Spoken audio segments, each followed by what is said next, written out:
Magandang tanghali mga kapatid. Merry Christmas mga kapatid. Ngayong araw ay tungkol sa pagdiriwang ng birthday ni Jesus. Pero tuwing Pasko ay nagbibigayan tayo ng mga iba't ibang regalo sa isa't isa. Kaya ang tanong ko sa inyo mga kapatid, anong regalo ang natanggap mo ngayong araw ng Pasko? Ang iyong paborito? Tara samahan niyo ako at magtatanong tayo dito.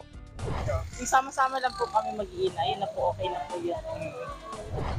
Ang hingin ko sa regalo, sir, is pamasahe po para makauwi kami mag-ina sa Davao. Tsaka konting financial po, pambiling gatas ng baby po. Grocery. Mga pagkain. Yan lang.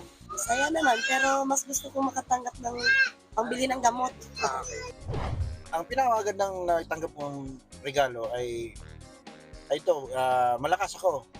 At saka sa gabay ng Panginoon na mga pamilya ko ay nag-celebrate sila na walang bahid na magulo, kundi may payapa. Ako ang inyong hani ng bayan, ang tunay at nag-iisang pantanggal umay sa pananghalian.